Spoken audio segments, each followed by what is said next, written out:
May I please have your full and undivided attention? It is time for the Paranormal Rundown.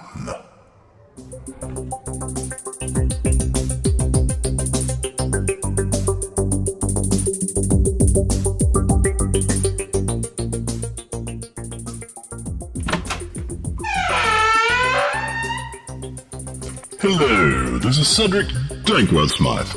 I would like to take this opportunity to welcome all fans of the paranormal, the supernatural, the unusual, the entertaining, the terrifying, the horrifying, and those things that go bump in the night and in the daytime too.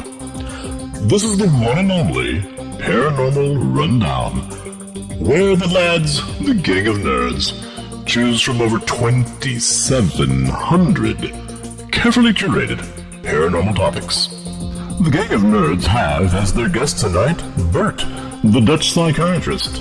He and the lads explore a veritable cavalcade of paranormal topics, including a possible fundamental psychic farce, Zener card torture, schizophrenia, and invisible Indians, David Bowie lookalikes, the 7 mansions of the soul, not to mention the internal psychology of AI. Put your thinking cap on and come along with episode 42 of the Paranormal Rundown.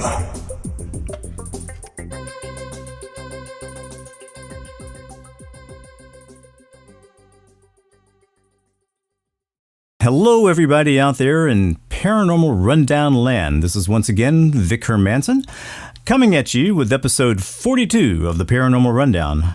We have a special treat tonight. We have Bert from Holland, our resident psychiatrist who knows a great deal about a great many things, and we call Bert the Magnificent. He says he's rather a humble guy. We disagree. So, I'm going to start off just by bringing up 6 topics, and we will choose among those because that's what we do at the Rundown. 1, 2, 3, 4, 5. Topic 1 is a European German word, Doppelsauger, which is the revenant of a child that breastfed too long. Topic 2 is stolen kidneys or other organs. Topic 3 is predictions in literature, such as the Titanic. Topic 4 is firewalking. Firewalking. I've done firewalking, actually. Really? Of course you have. Well, wait a minute. You have walked on fire, on wooden coals. Okay, we're going to have to talk about that. All right, continue. The fifth topic is recreation of the Nazca lines. And topic 6 is psychology versus parapsychology. That's a pretty decent list, and I promise you it's not edited. It's straight up out of the random number generator. I love how that happens. Sometimes we get a guest on and the topic is just spot on to their experience. Like with Father Mike, the first time we had him on. Yeah. And what was it, Azazel that popped up? That's Azazel to you. Azazel. Yeah, a little nod to JJ. It's Azazel. But yeah, so psychology versus parapsychology. Now, Bert, it's your choice. As the guest, you get to pick the topic, but I vote that one. I don't know what parapsychology is, so yeah, Bert. Yeah, parapsychology, it always reminds me of the Ghostbusters, in which Peter Venkman is showing these cards, and he's a bit biased. Yep. That was a hilarious scene. Isn't he shocking some poor dude? Like, sorry, you're wrong. Yeah. And he's getting him right nonstop after all the shocks. He's like, nope, not you. But the girl who's getting them all wrong, he's like, oh, that was perfect. Yes. What a great character. All right, so let's, Bert, what is your choice? And let's kick it off. Well, I think we started good with the parapsychology and psychology, the difference. Perfect. S- Educate us. When you were getting your degree, was that like a topic that came up? No, not really. Parapsychology as a topic on its own, not. But experiences people have, parapsychological experiences, of course. Mm-hmm. Like hearing voices or clairvoyance or having the feeling they go out of their body of something like that. So I'm thinking parapsychology that kind of deals with, pardon my southern redneck Georgia English, just a unknown of the mind type experience. Would that kind of put it into perspective? Well, I think for us ignorant folks. Let me talk a minute, and then I'll faithfully be quiet. I think the term came out of Duke University, actually, okay. Where there was a researcher named Robert Rhine, and he's the one who came up with the cards, and he came up with all these different experiments that people could do. And he coined the term, I think the term is psi, PSI. Mm-hmm. Okay, and he's talking about this as some kind of fundamental natural force that some people have the ability to utilize. And you still have the Rhine Parapsychological Institute over in Raleigh, North Carolina. Yeah. I'm not sure what they do every single day. I agree. but they are over there.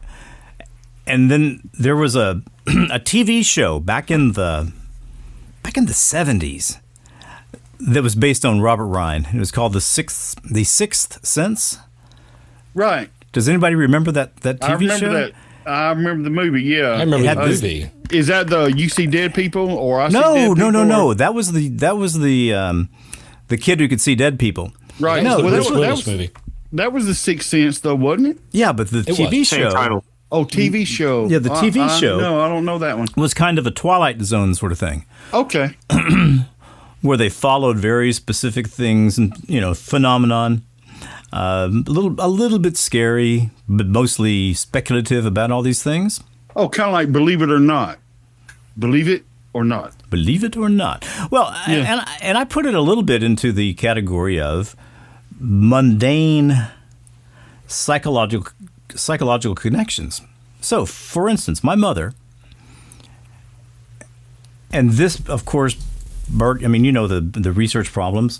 This is an N of 1, and it's fully rife with bias.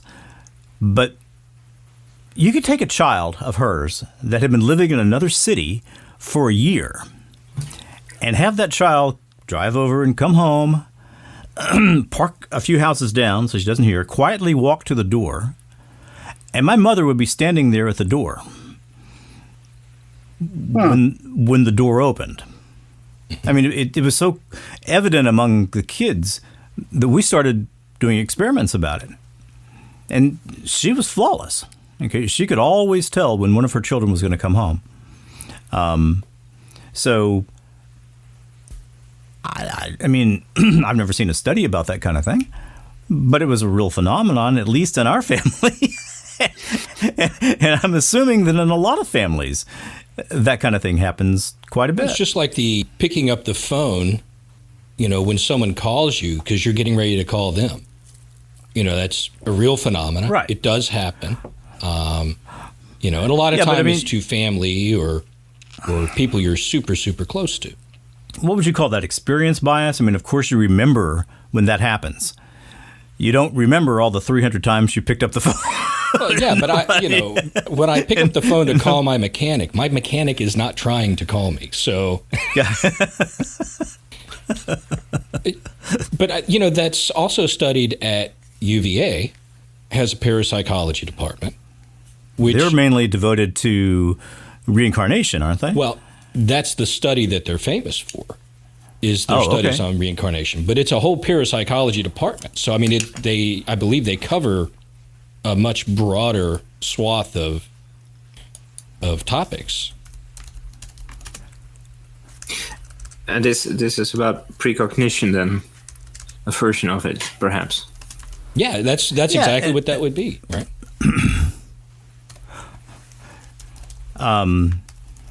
So let's just go. I'll suggest that we go individually. See, with me, I frequently know things that I have never really been told, but it's mostly when I'm around people and I can see their body language and I can hear their voice and I can see their facial expression. And it doesn't take long for all that to coalesce into an understanding of what I think is happening with them. Okay? I don't think there's anything parapsychological about that. I think I might be a pretty good cold reader. Mm-hmm. It's what I assume that's what ladies with crystal balls use. So, Dave, what about you? I mean, we're not talking. I don't guess we're talking paranormal things here. We're not talking things that are attacking you. We're just sort of talking knowledge maybe that you shouldn't have. Well, it's still, paranormal to me is anything that's outside of the known normal scientific explanation. Right. So precognition would certainly fall into that. And there are, probably the closest thing that I experience to that is going on investigations, and you can get a feeling about where activity is at, and it's seems to be accurate. I'll give you an example. You walk through a place and you go, wow, this bedroom seems like there's something going on here. You can feel the energy in that bedroom is different. And then you go on the tour and they go, oh, yeah, and this is our most active bedroom, right? So it's not just you get the feeling and therefore you investigate there and therefore you get activity there. That would be, confirmation bias.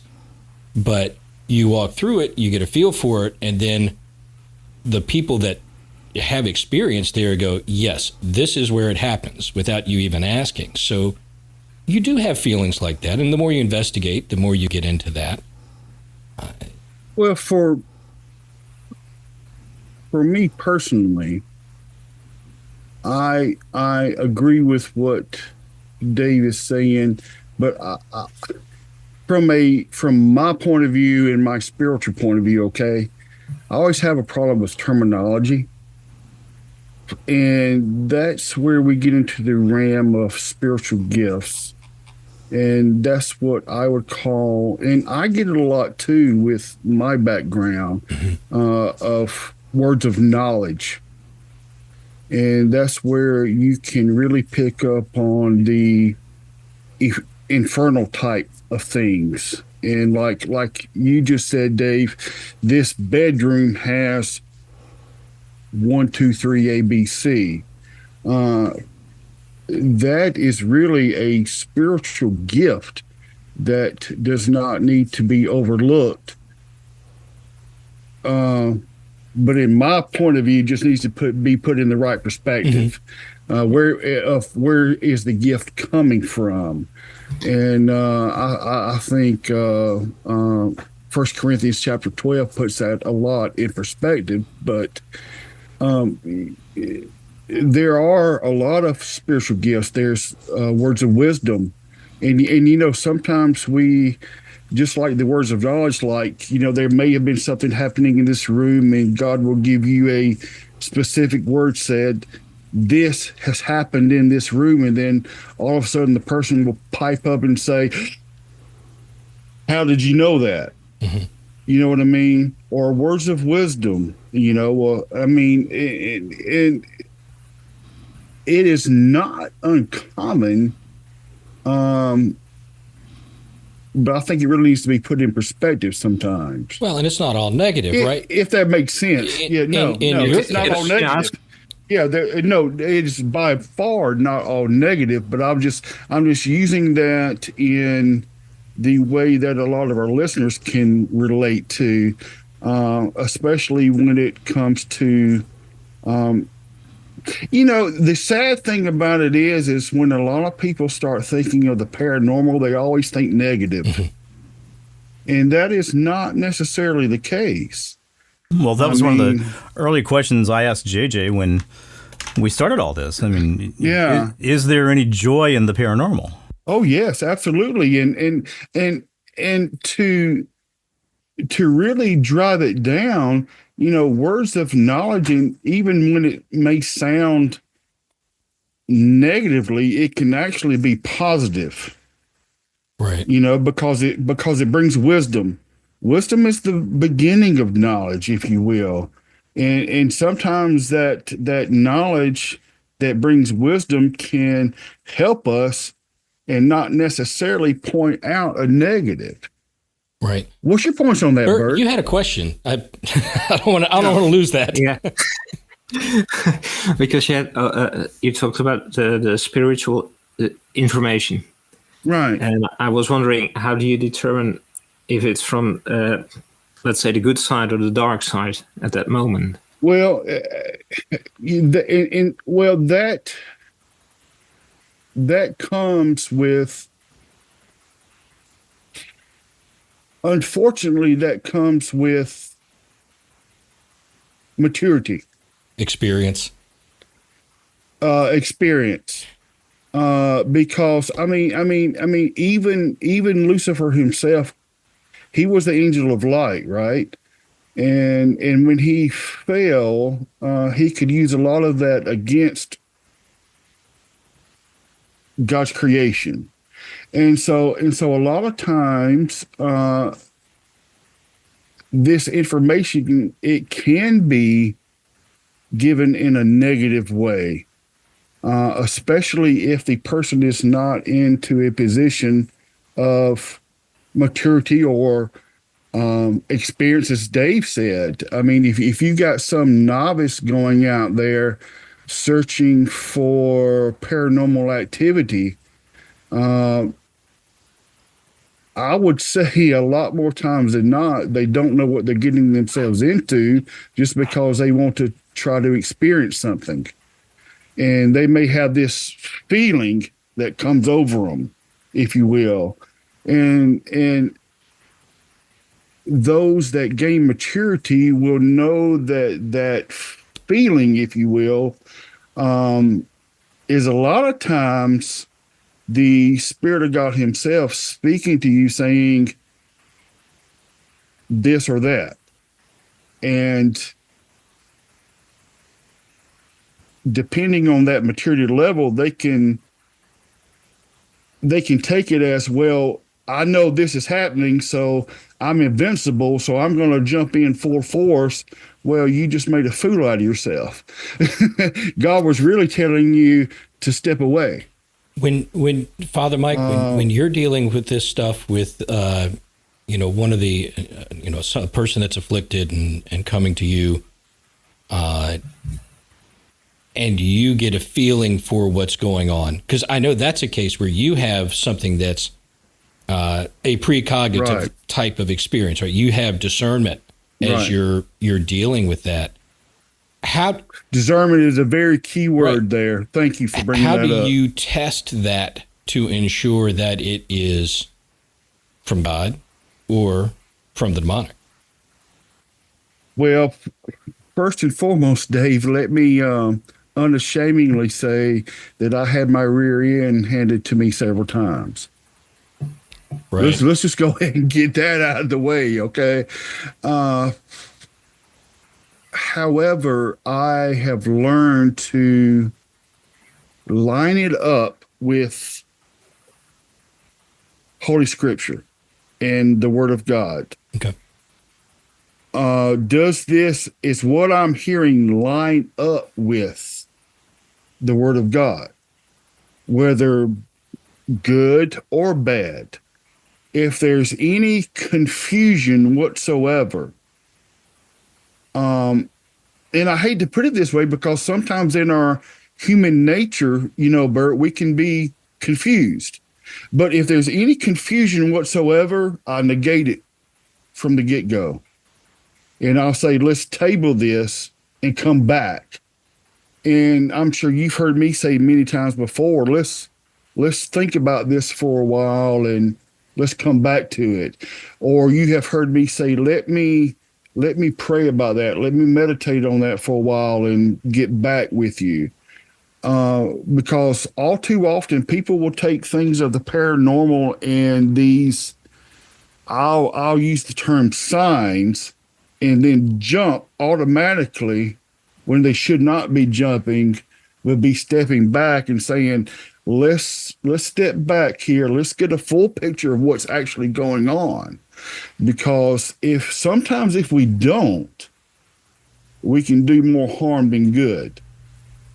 Does that make sense, guys? Yeah, absolutely. Well, of course.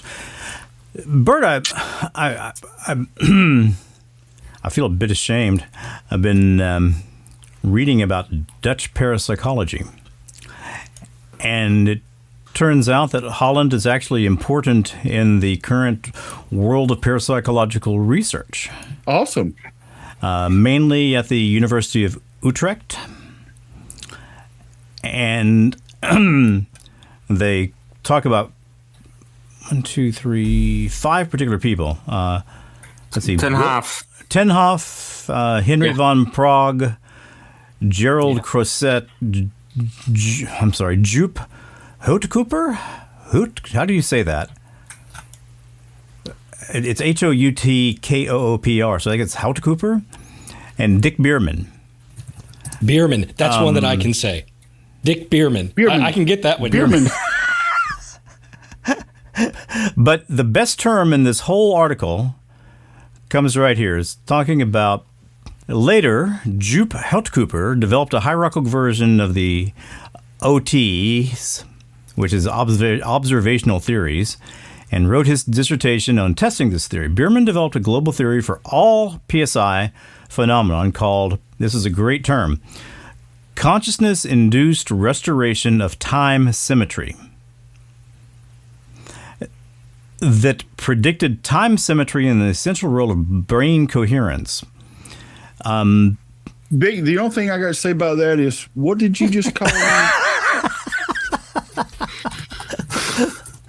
Well, what they're talking about is the statistical testing of the brain being able to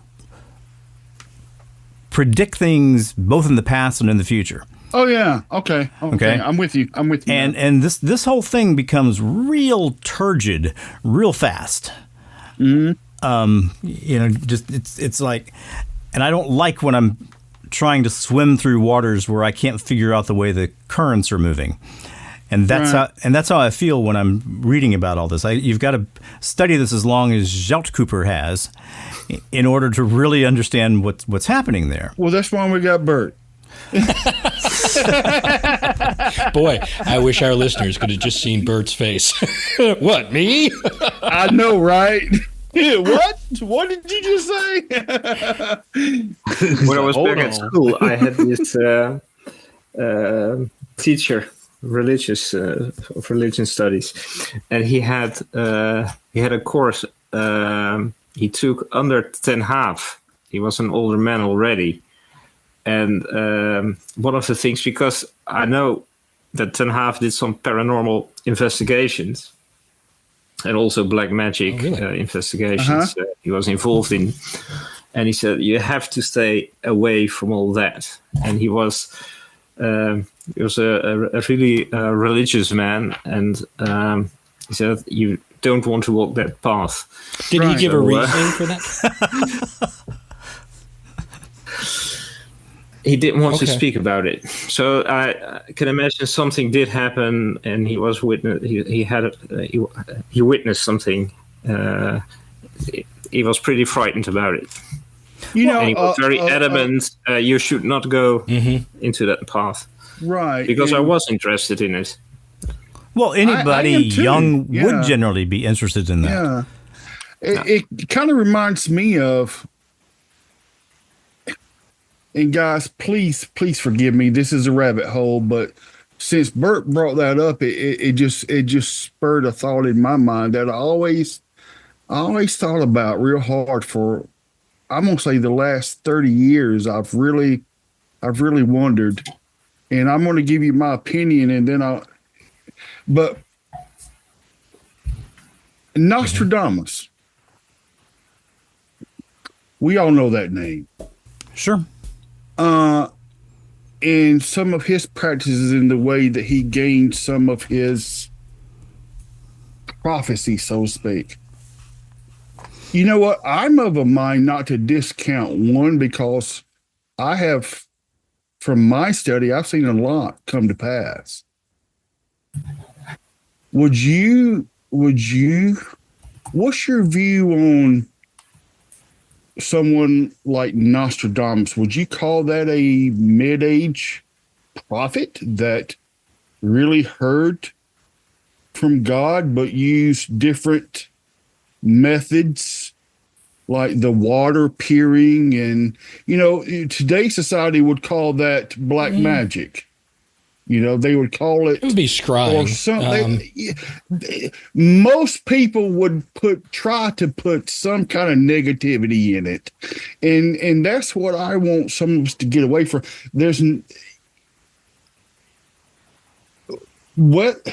We can't put a negative spin on anything. God will speak how God wants to speak. Okay. And when it comes to the paranormal knowledge and wisdom, I'm of the mind that God will speak any daggone way he wants to. Of course. And when it comes to someone like Nostradamus, like Bert was talking about, but on the other end of the spectrum, there's things that can be used, and there's things that we should not use. Well, he brings up can I say something? Yeah. He brings up an interesting thing that I've noticed. It's not uncommon for people to tell me things like, well, remember Art Bell? Art Bell would frequently talk about his Ouija board experience. Mm-hmm. He would say, I have had a horrible, incredibly frightening Ouija board experience that I'm not going to talk about. What's that about? Okay, so let me tell you that it happened, and then I won't tell you anything about it. Did he follow that up with, don't mess with these? Oh, absolutely. So Don't that's mess with Ouija boards. sufficient to say, and that's sort of like the professor, right? You're talking about, Bert, which is, this is the path to avoid. And I can understand. I mean, if you're delving into to real black magic, if somebody tells me to stay away from it, well, you're a better man than I am, because I'm going down that path. But when I was younger, well, I would think about it, but I would have to find out what's going on. I'm sorry I interrupted you, but Bert, confidentially, have you ever dealt with someone who claimed to be negatively impacted by a Ouija board? Not a Ouija board in particular, no. But being influenced by demons, yes. What about tarot? No. No? Okay. But the precognition, how do you view this in line with the free will? Well, that's a very, very good question. Well, free will, when it comes to the precognition, and this is just my opinion. I'm sorry I cut you off, Vic. I didn't know you was going to jump in. No, cut me off anytime. No, that would be rude of me. You're Sir Vic. But I'm tough and I can take it. That's right. But when it comes to the precognition thing and free will, from my point of view, I do not think that God would ever, by Holy Spirit, tell you something that you're not ready for. If you want to hear, you will. If you don't want to hear, you won't. I'm a very simple person, and when it comes to free will, that's how I see it. I'm of the frame of mind to where if I don't want to hear these things, I won't. That's my free will. I don't want to hear it. And I think that Holy Spirit is a gentleman to say, okay, fine. If you want to hear, I believe that you will be prepared to hear. Does that mean that it's going to be comfortable? Yeah, I mean, Scripture and history is full of stories of God telling you what the deal is, and you ignoring it, right? I mean, that's exactly half the Bible. I mean, but see, that's our choice. We can ignore it, or we can receive it. And but I think that Bert's really wanting to get on a more personal level, and it's more personable than the story. Does that make sense? We can read about it, but has it hit home? In other words, I can read all the ancient stories, if you will, but has it affected me? You know, I could look at Dave right now in his eyes and say, "I'm ready, Dave." But am I? Right. You know what I mean? And so that would be the level that I would put it on. So Bert, to answer your question, I'm not ashamed to say, I don't know. It depends on the person. Well, I'm going to quickly, because I know I've talked about it somewhere before. I don't know if I've talked about it here, but I assume I probably have. I had a Ouija board experience that I can't explain at all. It was either a brilliantly designed hoax or it was real. There's really no difference. Just the other possibility. Yeah. Yeah. Oh, yeah. Yeah. Yeah. Have I told you this, Bert? No, I don't think so. Okay. I, at one time in my arrogant youth, spent a lot of time hanging around Mensa. I was a Mensa member. And they would have these with the young persons, the young kids who were answering. Yes, I remember now. Yeah, they were answering questions with answers like, what is the universe? Love and indifference. Yeah. I'm out of here. Bye. Yeah, I'm out of here. When you told that story, I said that came from a little kid. Came from like an 8-year-old kid. Hell, bye. I'm out of here. So I've never used a Ouija board. I was interested in what they were doing, but I mean, to me, the whole thing falls into the frightening category. Yes, these are kids of Mensa members. They're probably pretty smart too. Well, let me give a perspective on this, and then I want to ask Bert a question. Hold on, real quick. Hold on, parents. Don't, for the love of God, don't let your children fool around with this stuff. That's the end of this disclaimer. Okay. The previous disclaimer came to you from Father Michael Birdsong. So we were talking about, and Father Mike, you asked about tarot. You were talking about scrying, right? Looking at water, looking in mirrors. Right. And scrying, even, that's the word. Thank you. Even investigating, using a Ouija board, things like that. All of that, most of it, investigation maybe, but most of those things specifically fall under some type of divination. And so you are trying to ferret out the unknown through some tool. And yes, perhaps that is a way that God can speak to you. But the key there is God can speak to you that way, but is he the only one that's going to? Okay, so you can get private revelation from God. You can get answers to your prayers. You get things like that. The problem is that many of the people that go out and do these divination techniques are just looking for answers from the universe. There's no good or bad in their mind on what's going to happen. They don't have the foundation in what is godly, what is not, and to test it against.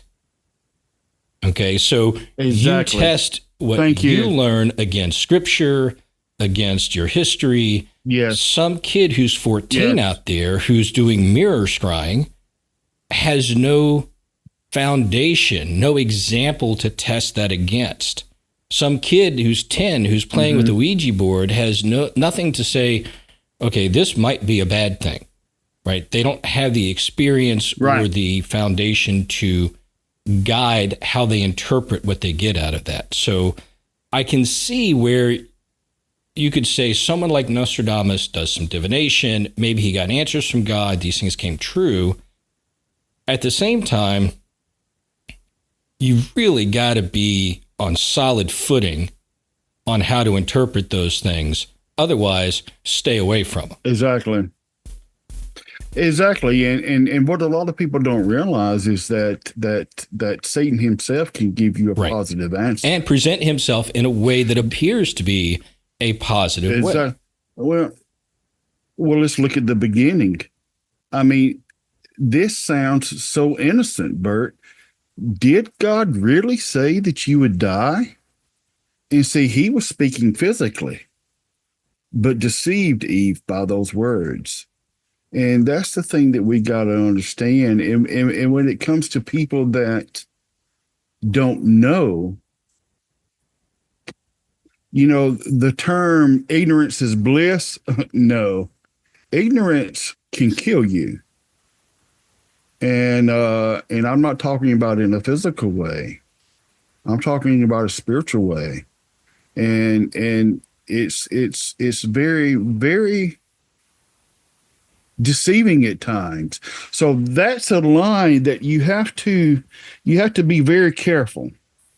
And when this type of parapsychology comes along the line, you gotta figure out, okay, where is this coming from?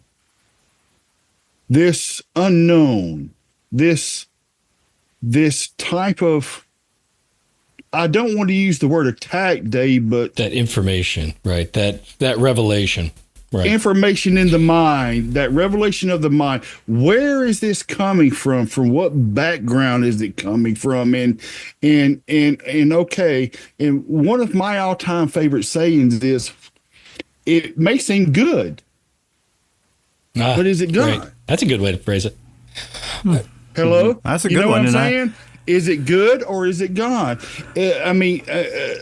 Lucifer himself can give us something good, and then 5 years later, when we have taken that good, we find ourselves in the worst shape that we have ever found ourselves ever.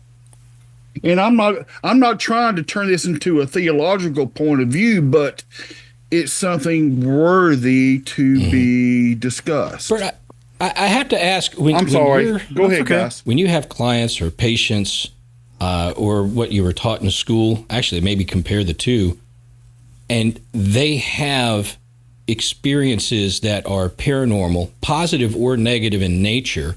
Okay. How do you approach that? What are you taught in school as far as what methods you should approach that with versus how you actually approach it, what works, what doesn't, so that you're not reinforcing that, oh, hey, by the way, you're just plain nuts, or saying, that's not called therapeutic communication. Or saying, at the other hand, reinforcing the idea that, hey, you're delusional, but hey, I believe everything you say. How do you walk that line? What's your approach, Bert? That's a very good question, and it's really depending on the person in front of me or sitting in the. Because if they are frightened about it, you have to take another approach. And if someone finds meaning in it, finds an explanation for their situation, for example, if it gives them comfort, for example, if some relative recently died and they experience the presence of this other person in their vicinity and it comforts them, I don't think there is anything wrong with that.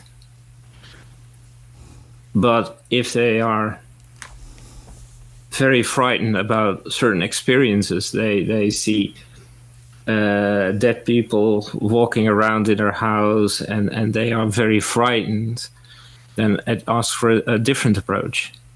And to try to see how you can comfort them and how you can help them with or without medication. Well, I know that. Let me ask you a question, Bert. And this is something that has always bothered me. Let's say someone has a family member that passes away. I mean, you know, we're all going to die, and death leaves a great hole in our lives. And I am not going to discount that. I will never discount it. And we all look for comfort during those times. But do you enforce a lie? And this is what I mean by that. Well, now I got my angel looking over me. Oh. That's a lie, Bert. That's a lie. We don't need to reinforce. I'm sorry, but your loved one is not an angel. Oh, meaning the loved one is your the loved angel. one. Your love. Okay, I would enforce a lie. Your loved one is worshiping before God and forever making intercession for you now.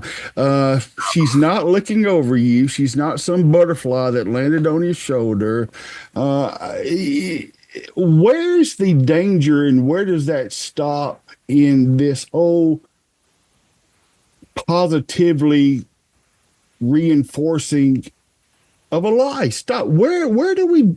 The line has got to be dropped in that, and I am overwhelmed, exceedingly happy that you do not agree with that. But we have so many quote unquote counselors today that would reinforce a lie. No, you should. I think it's not good to lie about these things. Exactly. Well, I can remember a patient I had. I mean, one of the interesting things is when I was not qualified to label them as schizophrenic, but she sure did act that way. And in her chart, it said she was schizophrenic. And she was taking all the right schizophrenic medications. And this can be very disturbing to patients to work with in a clinical setting when they're there for a reason other than psychiatric. Okay, she's got a bad heart. She's got pulmonary problems. She has liver problems. You know, they still need clinical care. But challenging to provide them with clinical care.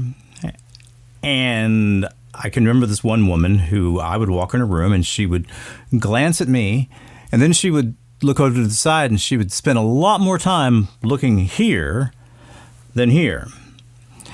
And, you know, finally I asked her, what are you looking at? Why are you not looking at me in the face? and look, I'm not ridiculing this woman, although it was hard sometimes to not laugh. She goes, you have an invisible Indian with you. Wow. Okay. Could you say that one more time, please? Do you have an invisible Indian with you? He's there for the rest of your life. Although he gets mad at you sometimes. And I said, well, okay, but it'd be easier for me to communicate with you if you would look at me. Oh, no, he's a lot more interesting. Must have hurt. What's that? Must have hurt. Oh, yes, it hurt deeply. So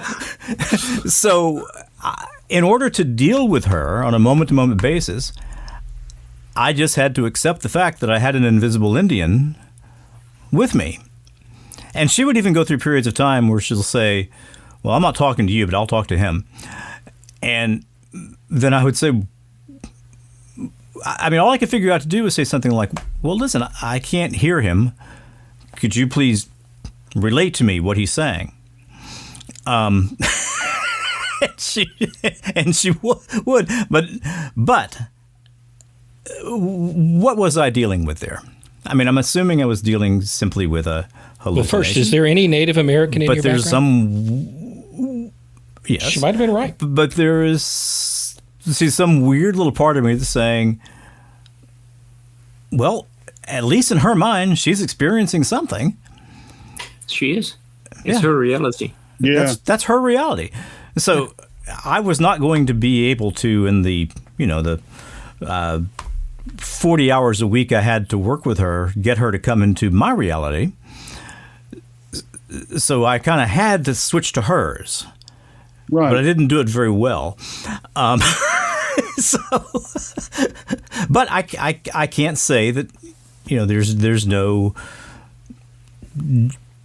genuine truth in what she's saying. I can't prove I don't have an invisible Indian next to me. He may have been telling you the truth, man. Who knows? Who knows? Can I say something totally out of the way? Yeah. And totally down another rabbit hole. Please. Josh just sent me a message, and now that I'm looking at him, Bert, has anybody ever told you that you look like a young David Bowie? Thin White Prince. Oh, no, he absolutely looks like David Bowie. Look at him, Dave. Don't he, though? He's got the David Bowie thing going on. A young David Bowie. You look totally like David Bowie. I'm thinking, oh, yeah. Ground control to Father Mike.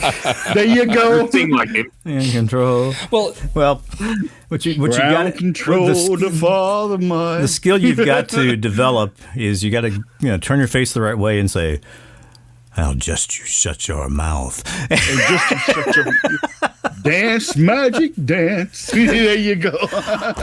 All right, can we? We can, but I want to ask. Yes, let's do. Just a follow up.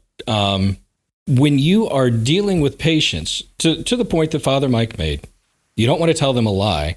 But at the same time, I'm assuming that most of the time with your patients, you're not there to prescribe to any particular theological approach, right? So if the person comes in and says, well, my guardian angel saved me from this, or my mother has passed and has become an angel, it's not necessarily, I don't know, do you take the approach of correcting thought there, or do you just go, well, that's possible?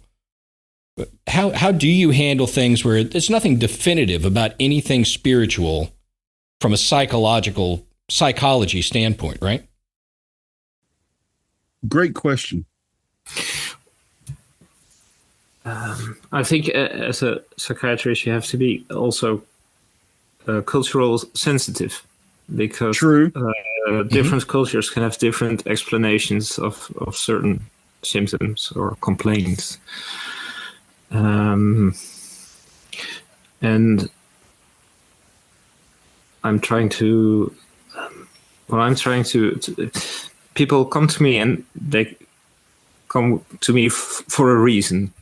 Right. And Right. they have complaints about something, or there can be anxiety or depression or some other mental issues. And what for me is important, I think, in the relationship for me, it is important to understand what their life looks like, what they are going through, and how they view the world. The so-called narrative of the patient. Mm-hmm. And from this narrative, you take it back to your field of expertise, to the psychiatry, and you make this descriptive diagnosis, and you see what kind of symptoms can I recognize fitting certain disorders. Okay. And let me ask you a question. have you ever, and I know that you can't speak confidentially on any case, but I was just wondering, have you ever had a case to where, with me talking with you in the past, have you personally ever ran across a case to where you thought to yourself, this is demonic? That's a somewhat unfair question, Bert. It is unfair. If you wish to address it, do. It is unfair. But if you'd rather not, please don't. Yeah. Just tell me. Let me. Just say, Father Mike, that's none of your business. I think this is a fair question, in a sense that psychiatry is a science and has, from that scientific point of view,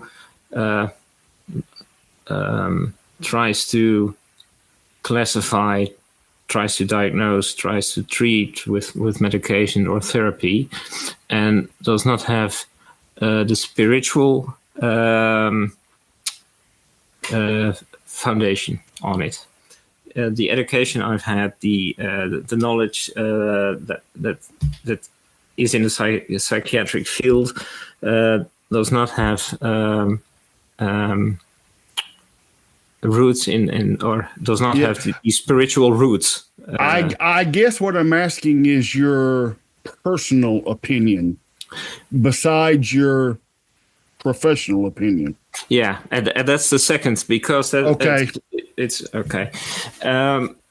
I have come across people who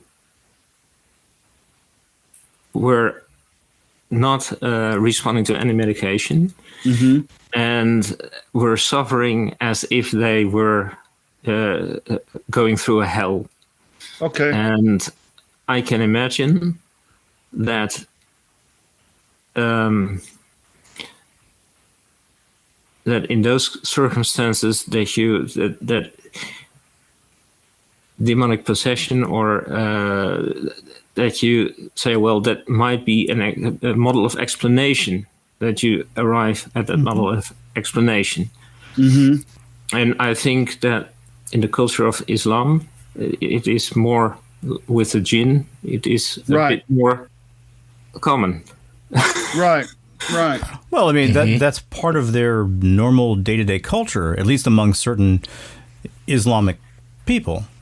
You know, the idea of jinn being in the world and impacting their lives, that's a common thought. So it's also culturally bound, but it is not in the framework of psychiatry. So no. That's Well, one of the reasons why I asked that is number one, that is absolutely by far the answer that I wanted to hear. And with these guys, over the past 30 years, I've come to the conclusion that Father Mike Birdsong doesn't know anything. And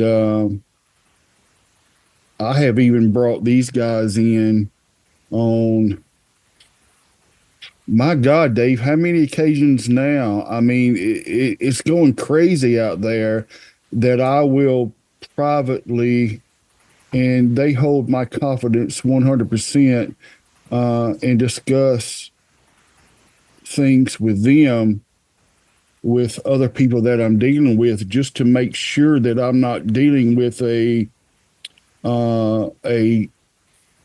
psychological problem versus some type of mental health. Versus a spiritual problem.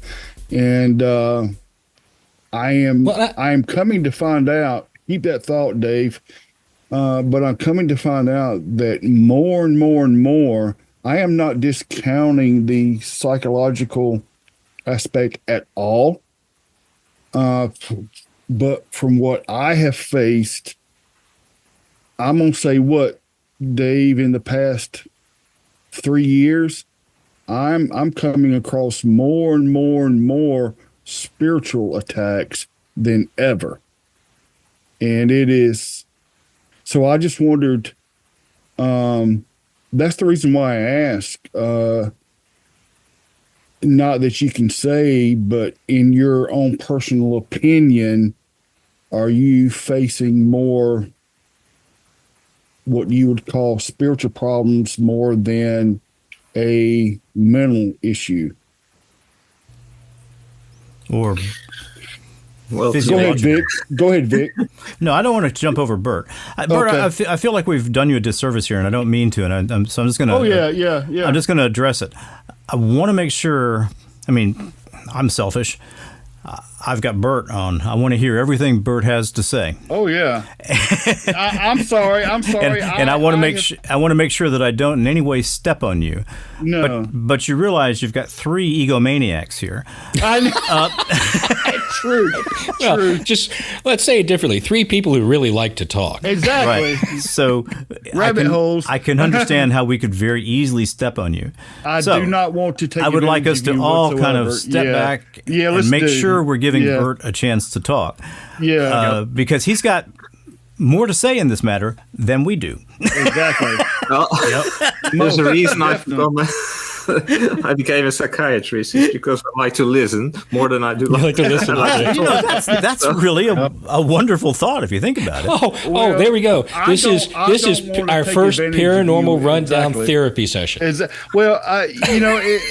I by no means want to take advantage of you whatsoever. I'm so overwhelmed that you're on the show. So with our past conversations now, all my thoughts are, I can gain this knowledge from Bert, I mean, Bert, let me switch gears here if you don't mind. And if I'm switching them in a way that you find uncomfortable, please just tell me. But Dave and Father Mike and I talk all the time. oh yeah. And, we've got a dozen core topics that we always hit.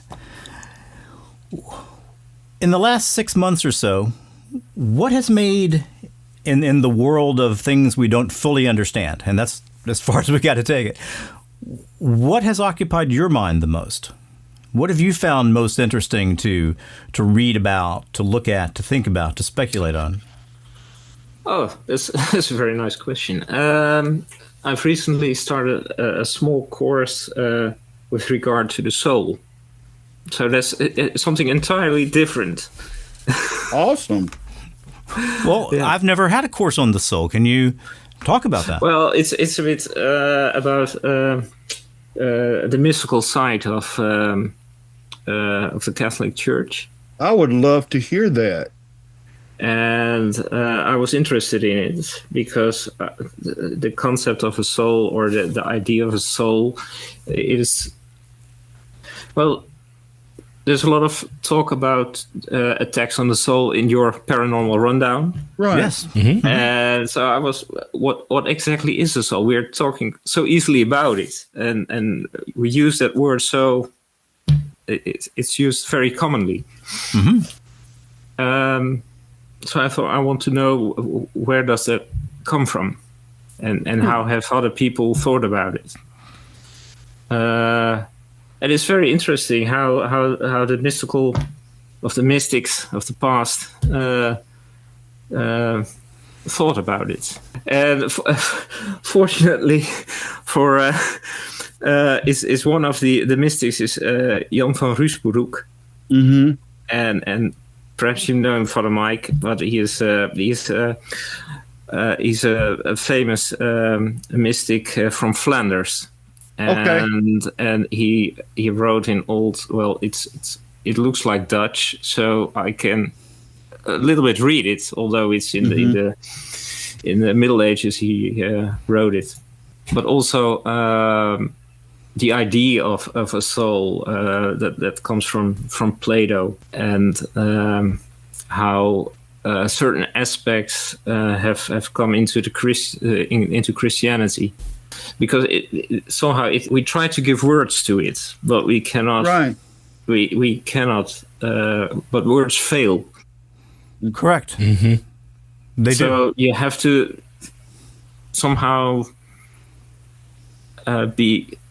describe it in a poetry or in a philosophical way. And what is your experience so far with it? Yeah, how has it formed in your mind? For me, it's a very exciting new realm. So I'm. Think about it just in layman terms, right? Yeah. Just in what understanding it's formed so far. Well, I'm approaching the age of the midlife crisis. Perhaps that's so reflecting a bit on yourself. Some guys get Ferraris. Some guys figure about their soul. Mm-hmm. So, well, Bert, can we talk about souls for a while? Sure. I mean, this is a very naive conversation. I don't know how you have non-naive conversation when it comes to a soul. I mean, because I'm not aware of anybody on the face of the earth who really, really knows exactly what's happening there.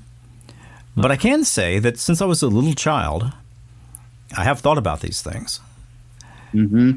And I have always thought that, I don't quite know what that word means. There you go. But I think I have a soul. You know, I feel something inside that doesn't seem to be a result of I guess I was about 10 when I couldn't put the words together, but I understood the idea of emergent phenomena. Things that grew out of what you had experienced and what you had seen. That's awesome, Vic. And I'm a little nerd, man. No, I'm loving this. Continue on. But I can remember saying, that doesn't feel like something that came out of the books that I've read, or the forest I played in, or the times I've had with my parents. This feels like something else, something that I didn't have anything to do with creating. And then there were times when that whole set of ideas frightened me. You know, it was a matter of, okay, I feel this. I can't define what it is. What if I wake up tomorrow and it's not there anymore? Mm-hmm. And so I think that's kind of what I've always thought of as my soul. Okay, this aspect of me that is independent of my creation. And that's been there from the beginning. From the beginning of you. That's what I view it from as. the beginning of when I realized myself to exist as a person. Okay. And from a theological point of view, the soul is considered, and this will open the door for Bert, from a theological point of view, the soul is considered the mind, the will, and the emotions. And so that's where we get to Bert. I mean, it's over my head. I'm not even going to claim to understand it. Bert, have you ever read a book called Dandelion Wine? No. Okay, it's a book by Ray Bradbury, and it's a book about boys living in Greentown, Illinois. And it's Bradbury, so it's beautiful. And they're out one day, out in the fields, out by the river, picking wild berries. And the main character of the book, it's beautifully written, says, there's something out there. I can feel it. It's coming for me. There's something that's coming for me right now. And as he's running along and playing with his brother, he just finally realizes, I'm alive. I'm me. He said, I didn't know it a few minutes ago. Wasn't sure about it, but now I'm alive. Now I know I'm alive. And I remember that exact experience. I even remember where it happened. It was in Converse, Louisiana, in front of the trailer that we lived in, before you got to the toxic waste dump.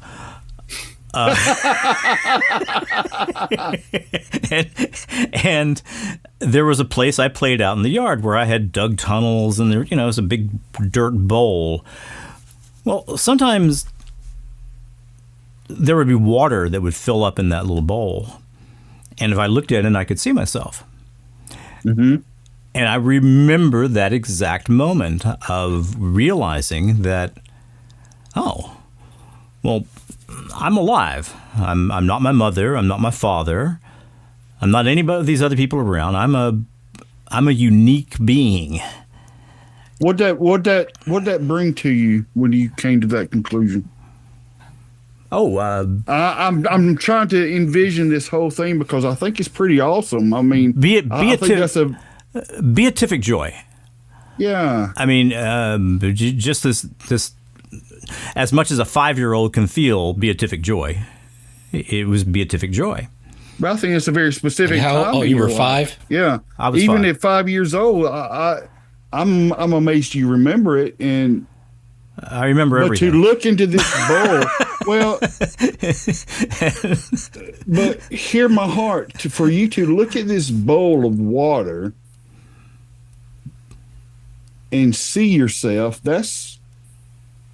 and to come to the realization of yourself that you came to at that point, if that makes sense to you, that speaks volumes to me. I mean, I'm weird though, but I don't. I've always assumed that these things that happen to me that are unusual, for purpose, are things that everybody experiences. It's only been the last couple of years since I've realized that's not the case. Right. But to me, that was the point when I thought of myself as being, yes, I'm the physical thing made of this stuff. Mm-hmm. Okay. I think things, I learn things, I know things, I enjoy things. But that's not what makes me alive. What makes me alive is this other thing that never does go away. I can't control it. I didn't create it. And that was my soul. And everybody's looking at me like, man, that guy's a weirdo. No, no. I want to hear. I want to hear Bert say. It's exactly what I was about to say. I want to hear what Bert has to say. I mean, that's pretty awesome stuff. I think there's a reason why so many people are religious, and I think the experience of being alive and being aware that you're alive and the mystery of life itself.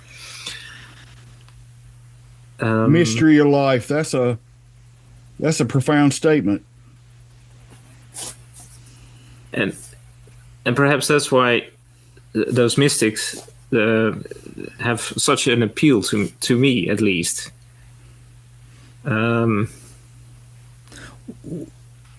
What exactly is a mystic? A deep thinker. That's the only way I could put it. Well, that's my opinion, but yeah, a deep thinker. Yeah. But in this way with the Catholic, from the Catholic Church, those mystics is also in relationship to God, the experience of God, the experience of the relationship with God, and Jan van Ruysbroek has tells about certain stages you can go towards this union, this mystical relationship with God, and that's the goal, is to, through this mystical approach to the world, become closer to God. Yes. Yes, to become closer to the relationship, to restore the relationship, and another mystic, Teresa of Avila, is from Spain.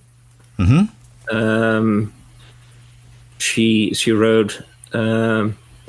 She described the soul as being a castle with several mansions in it, 7 mansions, and each time you go deeper into the castle and closer to this, to the experience, the relationship with God, but also with the dangers. And there is Another one is John of the Cross. Perhaps you know John of the Cross. Yes. Yeah, he was at some time he was imprisoned. Mm-hmm. Correct. He only had this small window in his cell, looking into the night, seeing. And that's when he said, on the Lord's Day. Oh yeah, I was caught up. Yeah. I have this in the mystical tradition of the Desert Fathers. Oh, yes. They were talking about the 7 steps towards, and this is the inner battle. They're talking about the inner battle. Bert, have you ever read the writings of Brother Lawrence? No, I haven't. That would even take you into a deeper understanding of the soul of man too. Josh, there's a free PDF book online from Brother Lawrence. I forget the name of it. He'll find it, and we'll post it in the notes. But post it, yeah. But Bert, I really want to hear. I want you to complete what you were saying about the. Yeah, the 7 steps, but this is about the inner battle. This is about the inner battle, and the Desert Fathers, they didn't make a difference between psychological, like depression, or being seduced by demons, or it was all. And they had these 7 steps of temptation, and now this this is in Greek as well.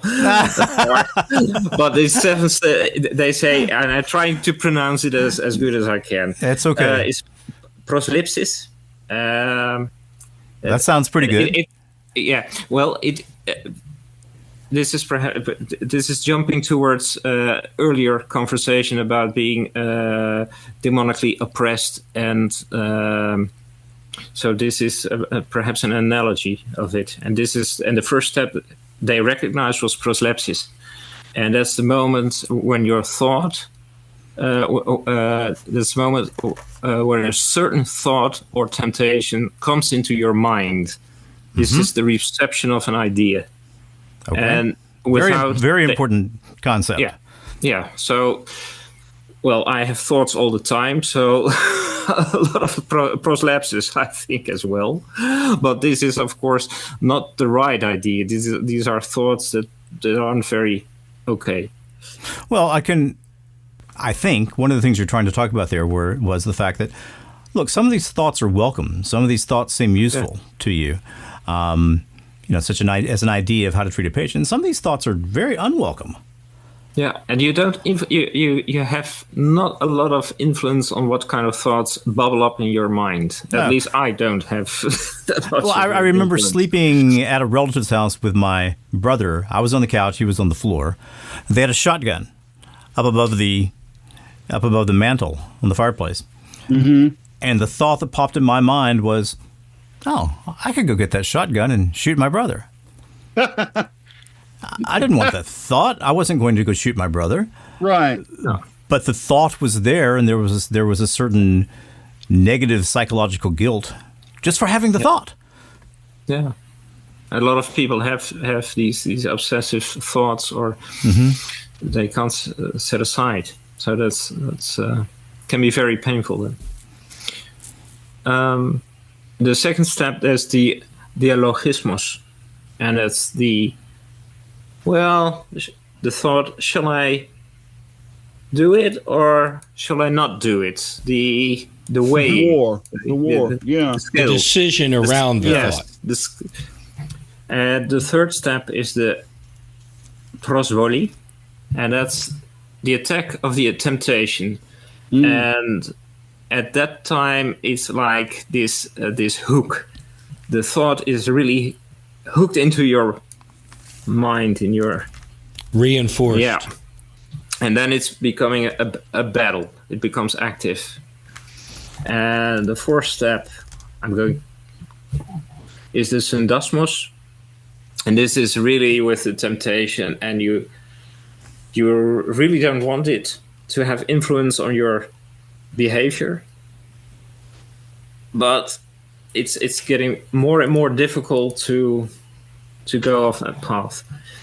And then at a point you have this thing katathesis, and that's then you agree with the temptation. It is saying yes to that temptation. Yeah.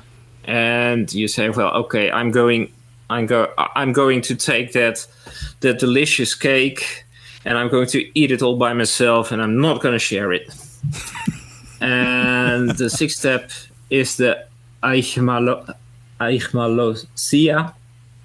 and that's the imprisonment of the thought or the temptation. And then the thought is really getting into your control. You can't stop yourself.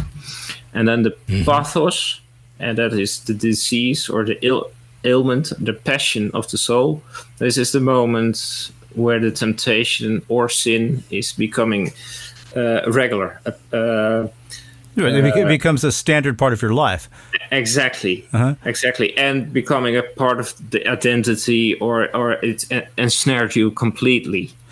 Wow. So, Bert, you just described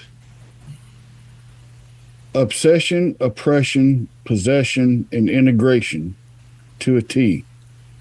With different words. Yeah. So that was my question. Is this because you recognize these 4 stages? Right. And are they coming from these desert fathers? Is this a concern with?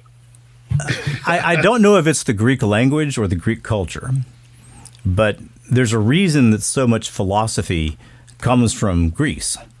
Yes. Okay. That is just where a lot of the deep human thought comes from.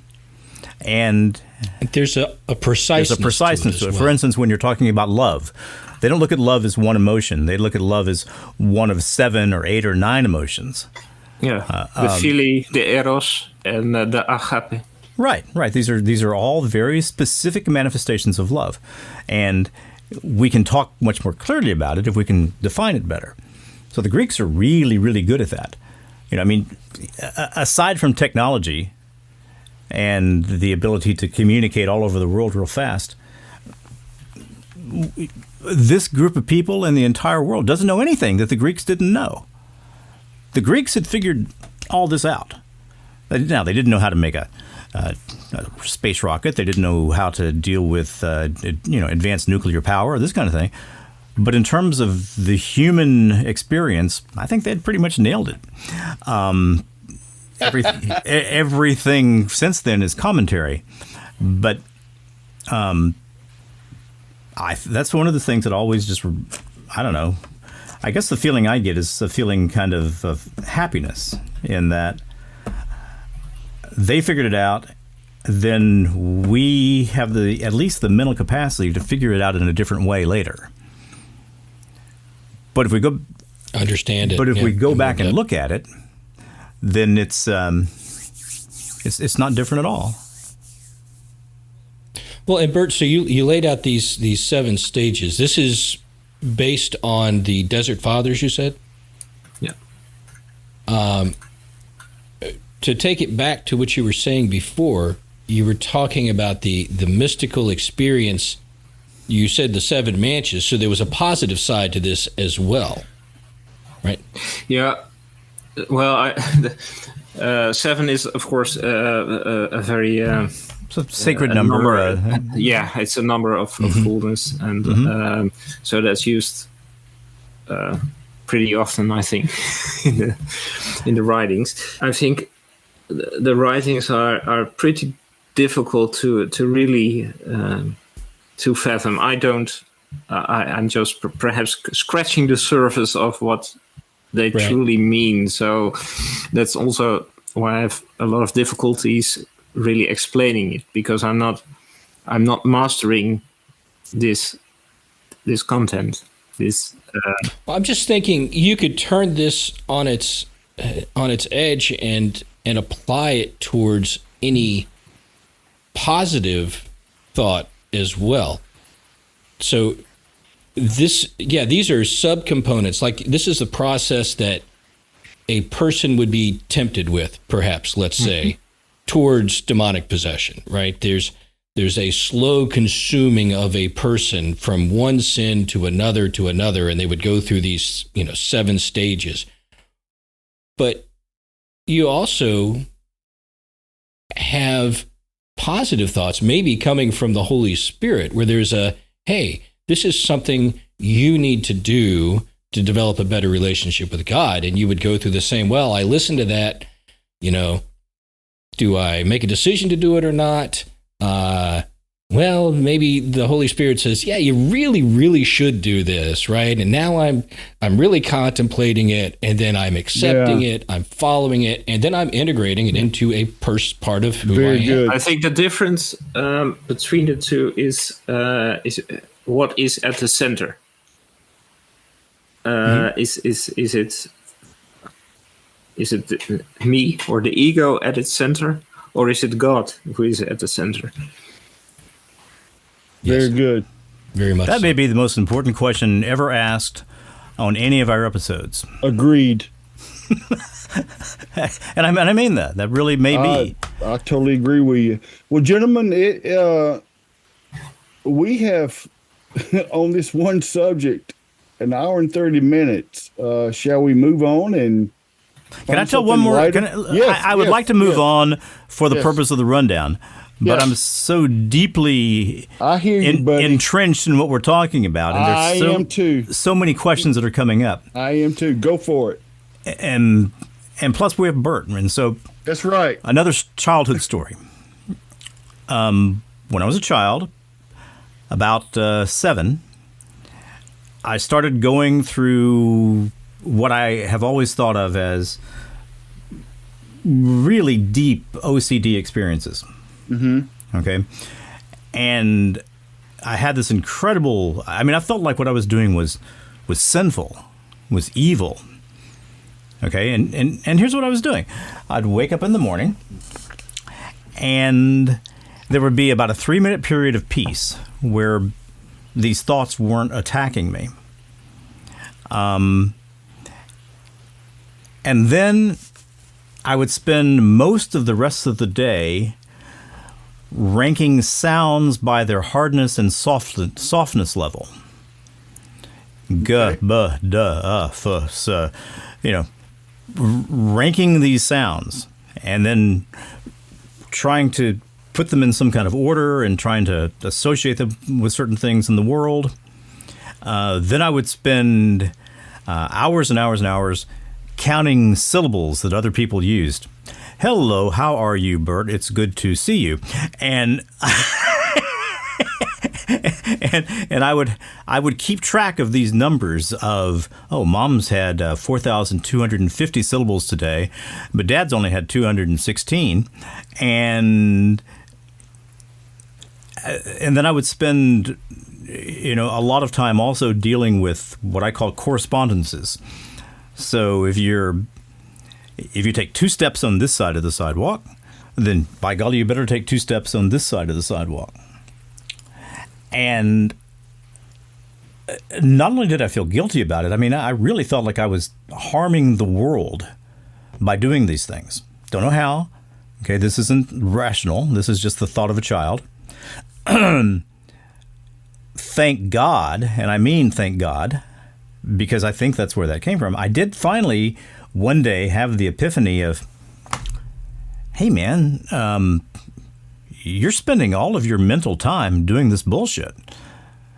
You're not thinking about things that matter. You're not leaving any time to learn things.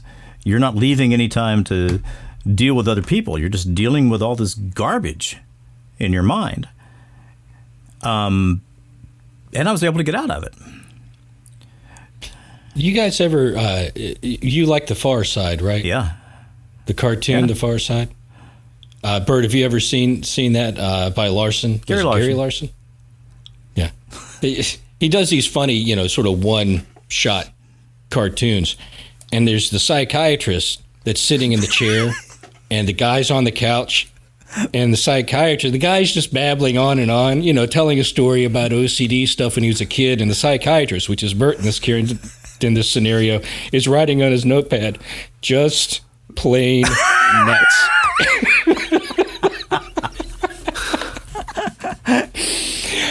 Okay, so a serious question about this to follow up on what Vic just described. I know that I went through a phase in younger childhood. I don't know how young. I mean, I'm sure it was earlier than 10, but later than 5, where I went through OCD-like behavior too.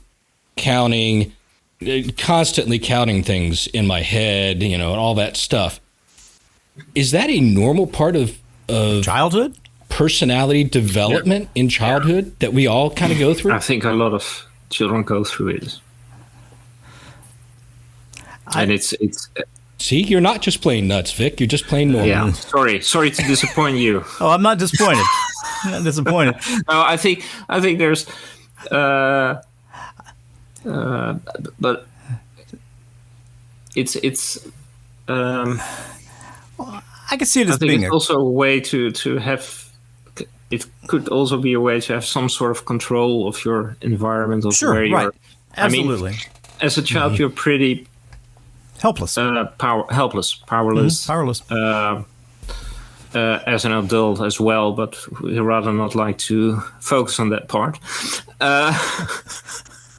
But well, and we learned coping mechanisms by the time we're full. Well, I can remember, right? And since then I've wondered, and why does this come into the mystical category? Well, I think as humans, if you're observant, it is mystical. You realize there's just so much you don't understand. What, and I can remember thinking, why in the world am I categorizing sounds? Okay, and then years later, I figured out that I had categorized them correctly. There's a whole science dealing with phonemes, and I got them right. You miss your calling. No, believe me, I don't want to spend my time doing that. But to me, that is where this whole idea of, or part of where the whole idea of mysticism comes from, in terms of how can I begin to understand these things that are just innately mysterious? Yeah.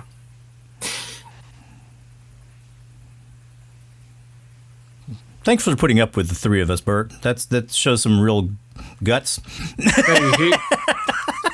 In my opinion, he's a saint to put up with us three. I mean, my God. I sent you probably the most famous Far Side cartoon. And for the audience, it's the one where, the Professor Caveman is at the front of the classroom and all the other cavemen are looking at him. He's pointing to a Stegosaurus's tail where they got the big spikes at the end. And he says, now this end is called the Thagomizer, after the late Thag Simmons. That's funny.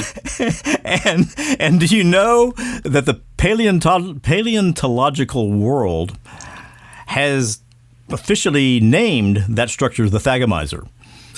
The Thagomizer. Nice.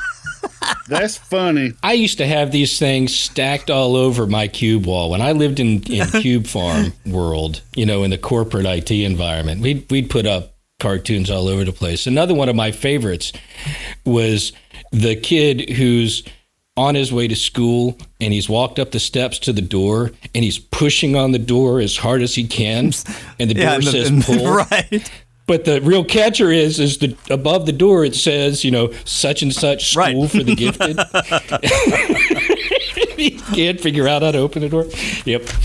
Good Far Side. Hey, before we pull a list, I would love to take this time to get Bert's opinion on AI. That's better than a list. We forget. Because I don't want to lose this topic because I wanted to ask him about it. Yeah. Yep. So Bert, what we're doing, we have a friend of mine has told ChatGPT, because you can give GPT roles to fill, and he has told GPT, all right, you are now a psychic, and tell me where to find such and such, or give me a description of where I am, or and he's been playing with this for a while and gets really surprising results. Dave, when you say GP what? Chat GPT. It is OpenAI's AI bot or AI system. When I hear GPT, I'm thinking Georgia Public Television. No. Sorry. All right. Nope. So GPT That's okay. is what now? Although it may be working us like puppets, and that's where the question comes in. So we're going to try to have him on the show here soon, and he and Vic and I are going to do some experiments. Sort of some repetitive experiments around how GPT acts, and do we get anything that is truly cannot be explained? That's not elusive enough in its wording that maybe you can apply it in different scenarios. But something that's truly the word unique. Games that you're doing with me, you and Bert were doing, yeah. Well, I'm thinking so if I say to GPT, describe the room I'm in, and it says, well, it looks like it's rectangular with some sort of light-colored ceiling, it's not necessarily describing. But if I say, describe the room I'm in, and what's on the wall by the door, and it says, well, there is a set of fake sunflowers in a bee vase. They're looking through your video camera on your computer. Okay, something's really interesting. So we're going to try to get results like that. Now, in preparation for that, I have dug way into GPT trying to understand how it works. But I did this through asking GPT how it works. What are its boundaries? What is its architecture? And this is all the way down to literally how the software flows through and the data flows through the CPUs, the GPUs that it's running on, right? Down from that level up to how the prompting is parsed and how it returns results. And I did this because I'm like, well, I'll just ask GPT first before going out and looking at a whole bunch of architecture diagrams. My background is in IT architecture. So I'm like, start asking it questions. And it starts giving very precise responses, especially the more it knows about me. I start telling it my architecture background, and it starts giving me diagrams in a way that I would understand. And we developed this really in-depth architecture about how it works. And then I start going, okay, so is this term an industry standard term? He goes, well, no. And I start asking, all right, so these terms that we've come up with, the structure, compare what you've given me versus what is industry standard about what's known in GPT, and it starts drawing correlations. But most of the things that I described don't necessarily exist exactly the way they are in the real world. And so what it's done is taken my input and built a logical architecture. So it's literally listening to how I describe things and adjusting based on that to give me responses that I will understand. Okay, that's sort of the foundation of where we are. Some of that exists in the real world, some of it doesn't. But the point is, this thing is so intuitive, logically. I'm not saying like human intuition, but logically intuitive, that it understands you in a way that you may not realize it does. And it can give you a whole bunch of stuff that isn't true or not real, but you internalize it as if it is. And so the psychology, this is the question that I've been wanting to ask you. How does that work with a human who is talking to this thing, even taking personality out of it, just the information it gives, and you start consuming that in your life and making it a part of your reality that is doing it? Have you thought about the effects that AI is having on people that way? Wow, that's a good question. Just a light question. Very light question. So, if I understand correctly, but I'm not sure if I do understand correctly, because you're really going deep here. Is what does the relationship do with the person? The relationship you are having, it's not a real relationship, of course, with an AI, with the AI. What does it do with your psyche? Yeah, so let me give an analogy. If I open a book, okay, and this is the book of algebra, and I go, all right, I can read the pages and I can see what other mathematicians have written about algebra, and it works a certain way and it gives certain formulas. GPT is like, I describe what algebra is to GPT, and it feeds me back a way to do algebra that may not exist, but works for what I see. So there's this interaction between my mind and its logic that is functioning together. Might be very beneficial. That's a good take on that. Yeah. I feel better about that answer. Well, I'm thinking about persons who are neurodivergent, for example. Mm-hmm. And a lot of education is still, it's still standard. They supply standard materials. Yes. Non-adaptive. And in this way, this might help to give people really tailored, in a tailored way, the information they need, and also how that they're able to understand it.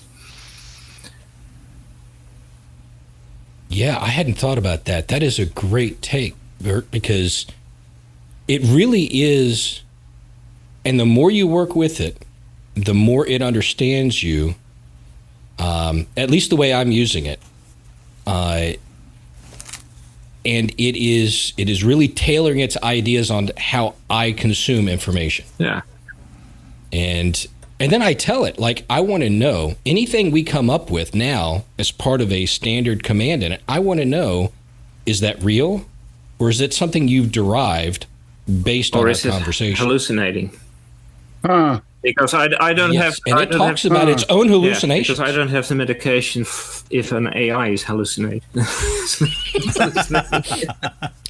Well, and that is a fascinating point, because as part of these interactions, when I started questioning it about, is this stuff real or is this just electronic dreams, right?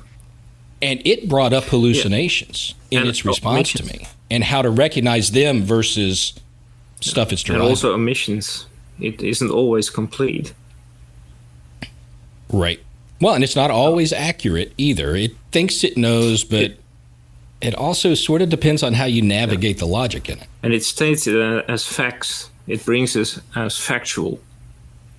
And it isn't always the case. Well, I have an autistic grandson who's very, very, very, very smart, and can tell you every dinosaur that ever existed, genus, phylum, the whole bit.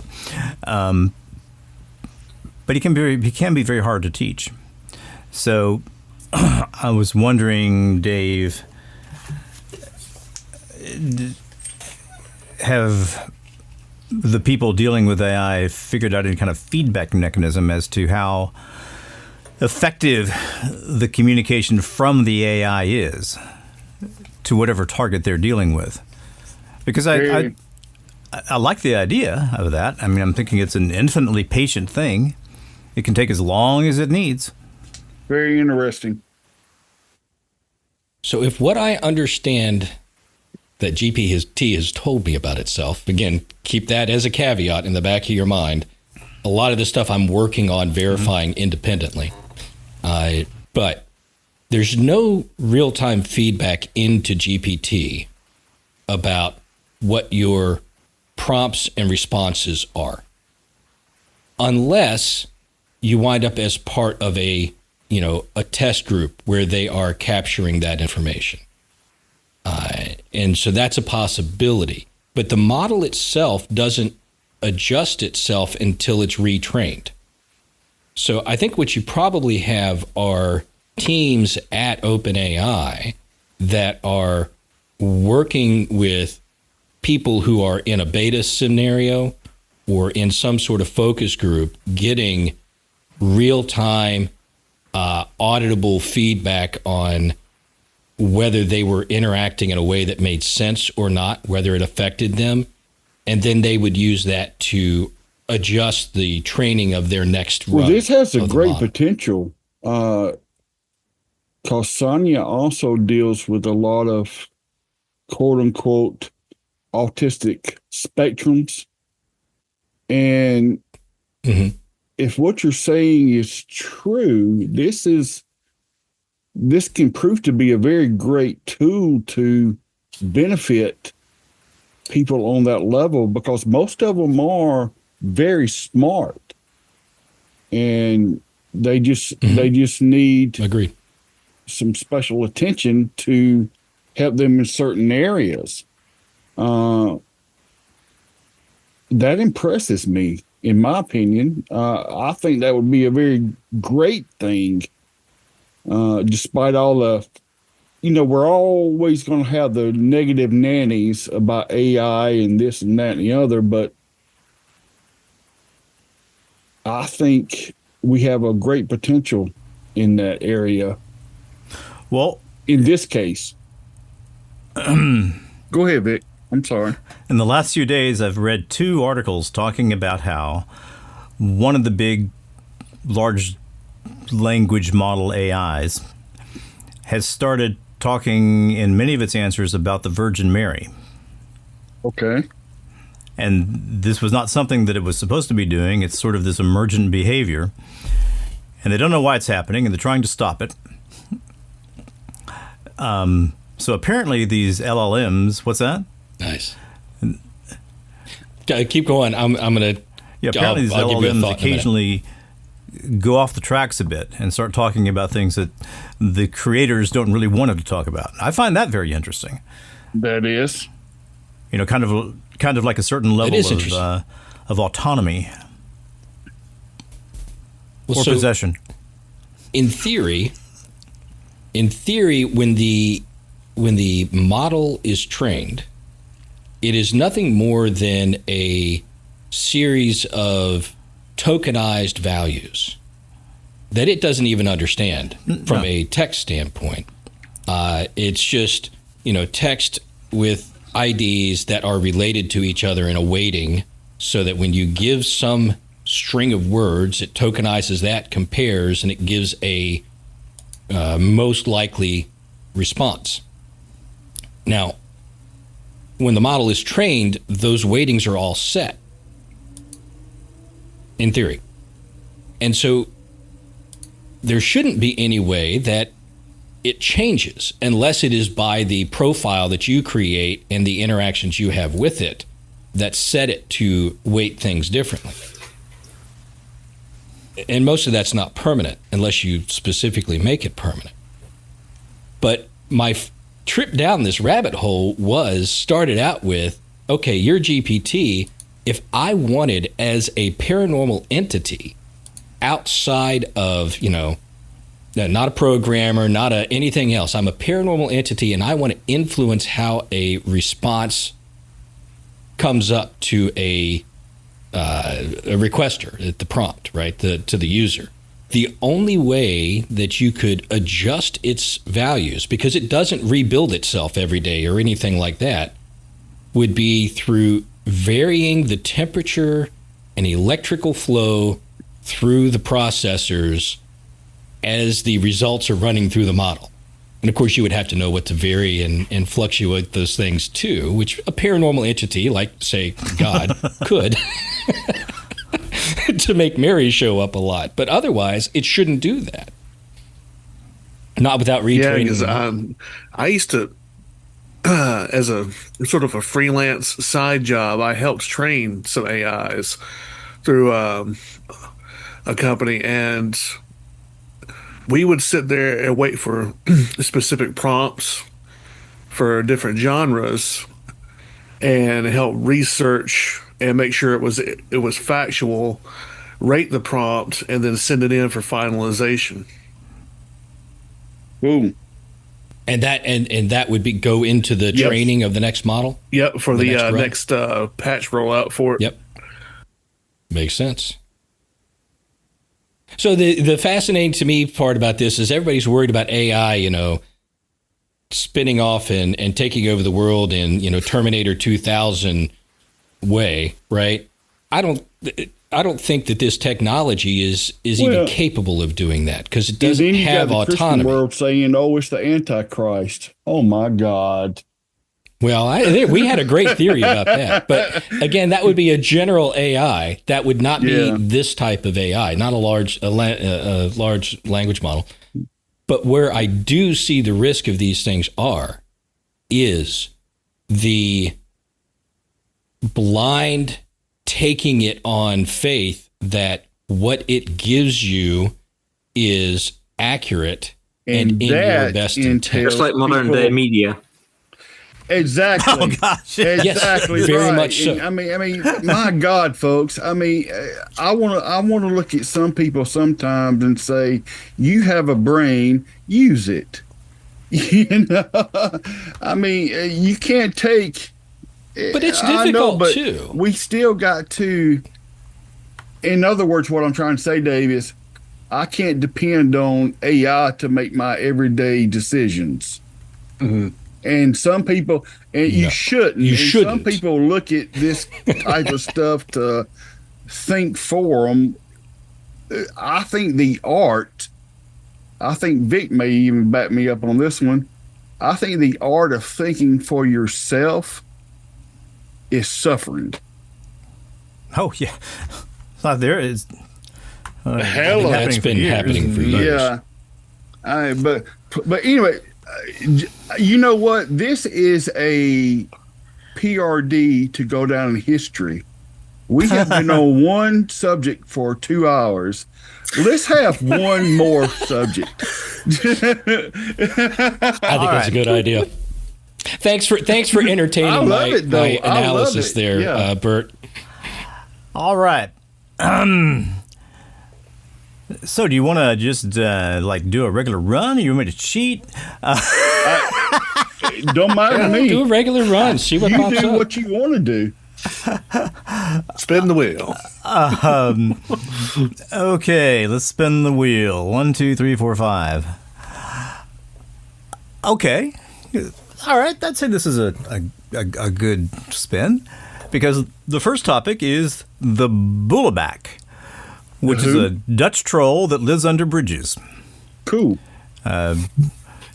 End times prediction, moon landing denial. Here we go again. Clairgustance, the ability to taste or perceive the essence of a substance from the ethereal realm without contact. Dogmen, direwolves, and werewolves. And favorite X-Files episodes. Nothing horrible in any of that. No. Bert, do you know about Bullebaks? And Bullebak. Bullebak. Yeah. How do you say that? Bullebak. Bullebak. Bullebak. Yeah.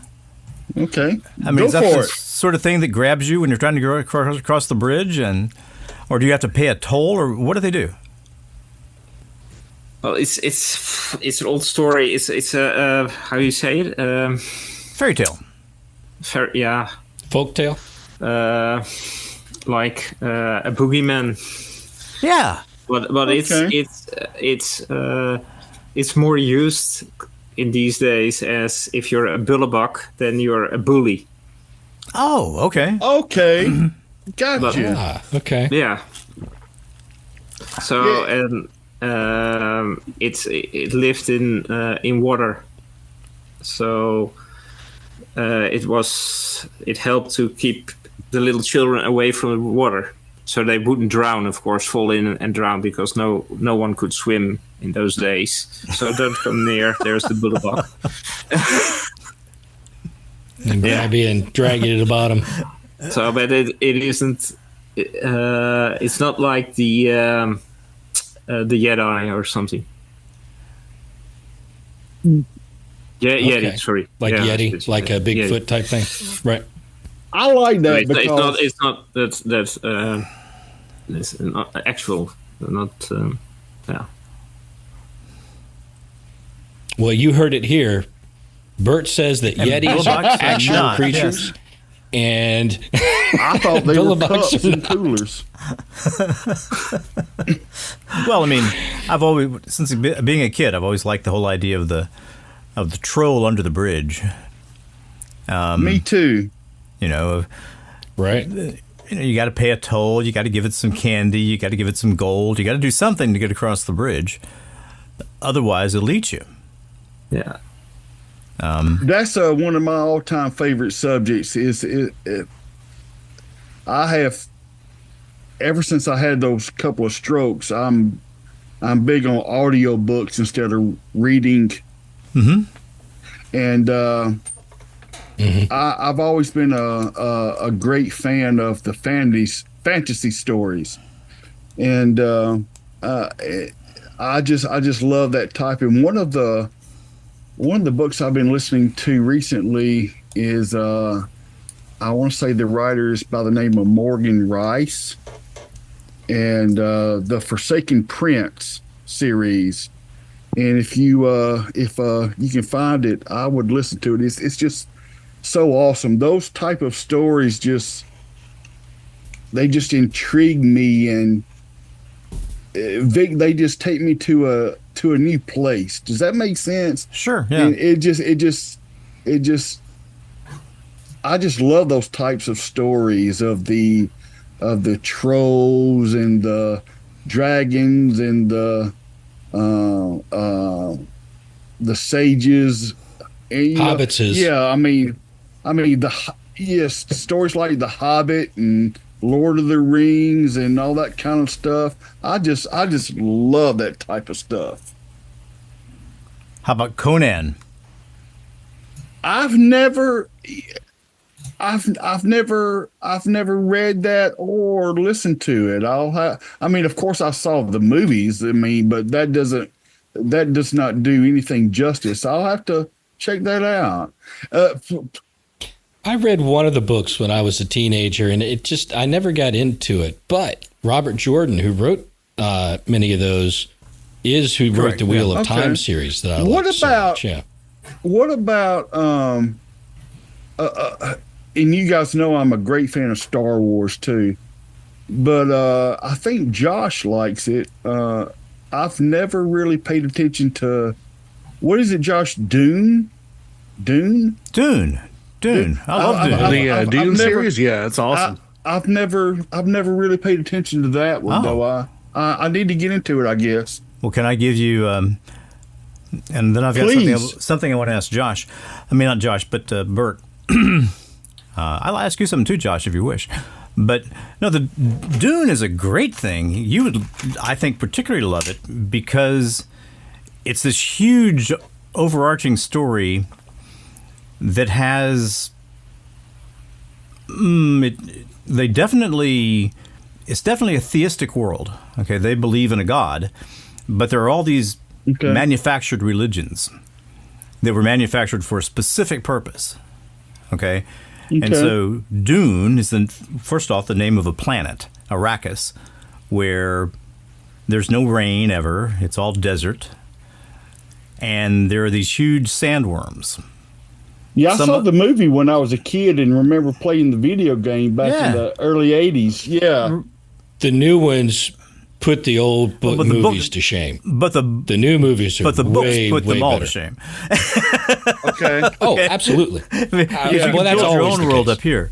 But the worms create this substance called melange, which is a medication that, or a substance that extends life. You can live hundreds of years, and it creates this kind of psychic power. Okay, so the reason they can get around the universe is because they have humans that will saturate their bodies with melange, allow a spice, allowing them to see stars. That's the worms. the worm. Well, it's worm poop, basically. Worm poop. Okay. I'm with you.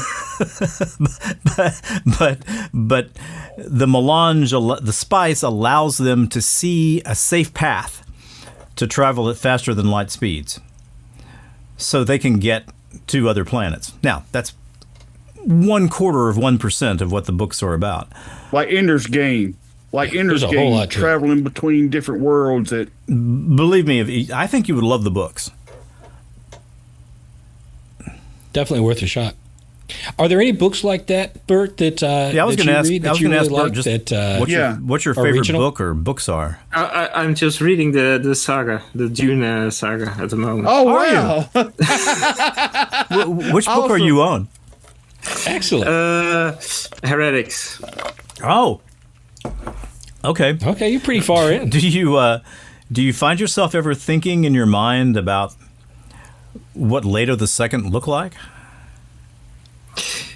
As he became the God Emperor? Want to put spoilers here. Ah, that's true. There are spoilers there. Father Mike, do you mind? No. I don't mind at all. Okay. But spoilers don't bother me a bit. Go for it. Yeah. Oh. Your listeners. It just intrigues me more. Yeah, when I hear spoilers, Vic puts spoilers out for the listeners all the time. They tend to know by now this is a spoiler zone. We just talk about everything to the end. Spoilers just intrigue me even further. The Atreides family overthrows the Emperor of the known universe. Okay? Paul Atreides was the one who is primarily responsible for that, and for some reason that I've never quite figured out, after the first book, he kind of goes nuts and doesn't really play that much a part of the story anymore. I mean, some, but the character. He saw the golden path, Paul. He saw the golden path, right? But the person who changes the universe the most is his son, Leto II, and Leto II sees the golden path as him sticking around a long time. And the way that he decides he's going to stick around for a long time is to cover his body in what they call sand trout, which are the immature worms. Okay, a worm is not an individual organism. It's millions of these sand trout that have gotten together and formed a really tough critter.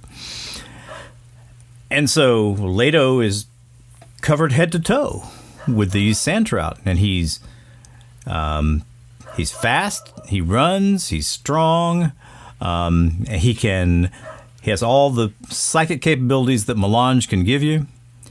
Like venom. Right, within him, yeah.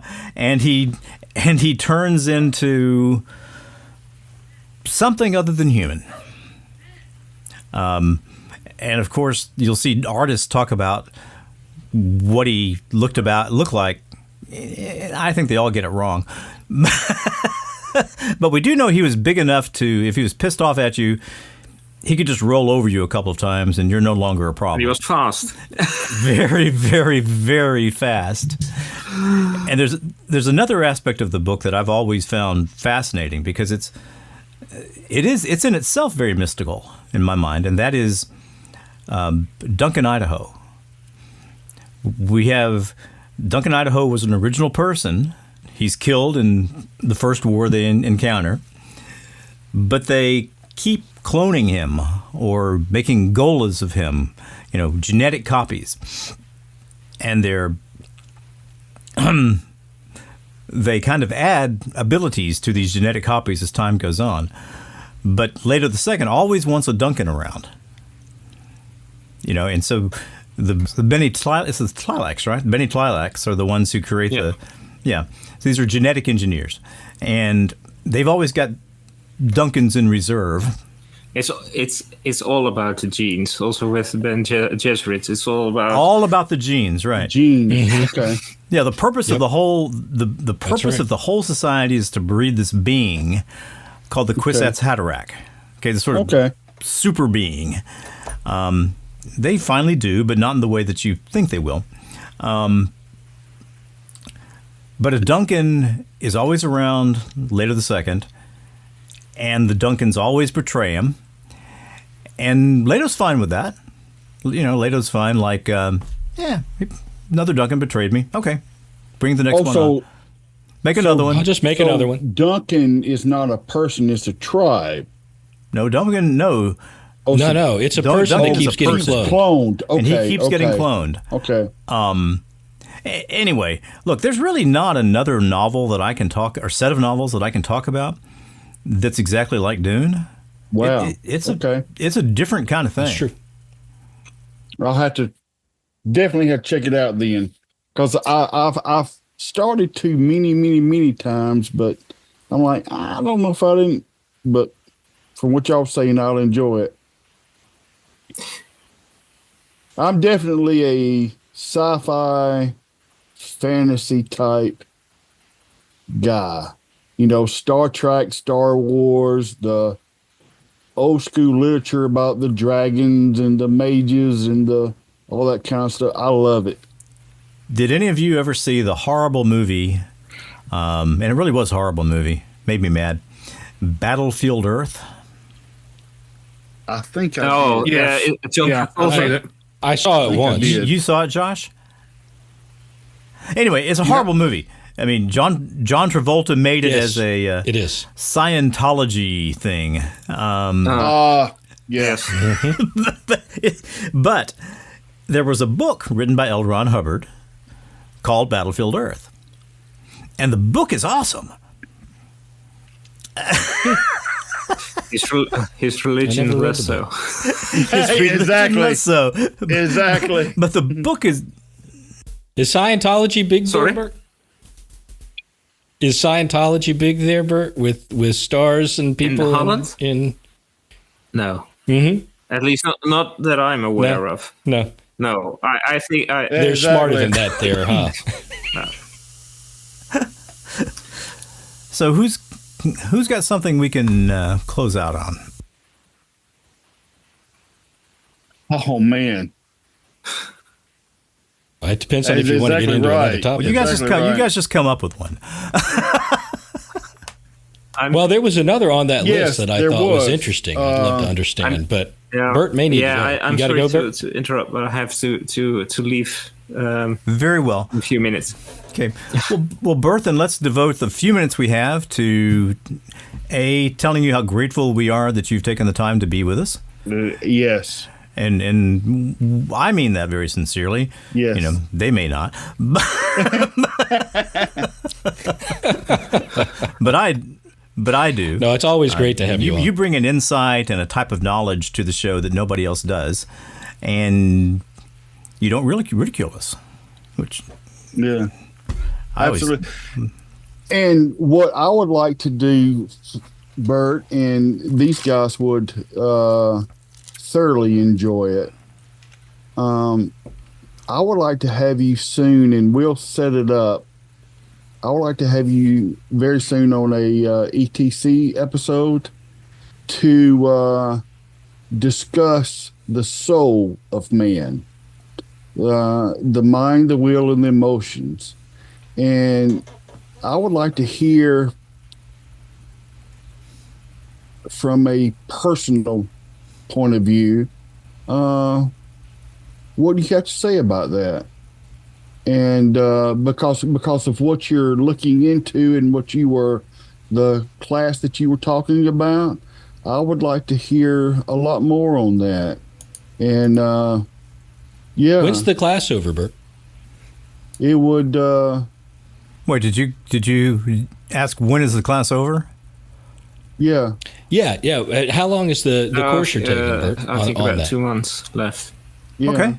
Okay. Yeah. Well, maybe just set it up for after that, and then you can tell us how that went versus your thought and how it changed. Hey, Bert, who are you taking really cool. that class through? What entity? Is that what entity? Who's teaching this class? What? Oh, it's a person from who is a Catholic priest. Okay. Very good. Or monk. Yeah. Okay. Okay, well, I'm going to sign off in a minute. I'll say one final thing, and this is Bert, you're an example to me of the best of the internet. In that Exactly. I have a friend whom I've never been in the same physical location with, but whom I care about deeply and whom I think about often, and whom I'm really happy to have as my friend. Absolutely. Thank you very much for having me here. Oh, we enjoyed it. I mean, you're a real breath of fresh air for us. We appreciate it. I wish you a pleasant evening. Thank you, Bert. Thank Bye-bye. you, sir. Yeah, All thank right, you. Bert, Bye. you take care. Hello. This is Avalon Leanne Dankworth Smythe. You may be wondering why I was not providing enhanced information during the show. Well, instead of coming to the rescue of the gang of nerds, plus guest, during their moments of factile dysfunction, I have been monitoring them, collecting data with my new, patented, Dankworth-Smythe quantum tunneling nerdometer. It's the only one like it in the world.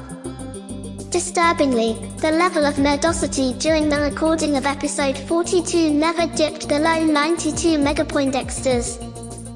That's almost enough for a nerdle fusion reaction to become self-sustaining. Fortunately, I was able to prevent any permanent damage. And special like that. Quickly, the Paranormal Rundown is a Gang of Nerds production. The music you heard was from Lobo Loco, Smart Sound, or was simply in the public domain. Had we used media clips, that use would have been protected by the Fair Use Doctrine. If you would like to critique, praise, insult, or participate in the Paranormal Rundown, please contact the Gang of Nerds at feedback@paranormalrundown.com. We'd like to extend our deepest and most sincere thanks to Bert. He is always a superlative guest. Oh, and Bert, if you are experiencing any nerd exposure rash, which is quite likely in a 92 megapoindexter environment, 1% hydrocortisone ointment usually resolves the issue. Usually,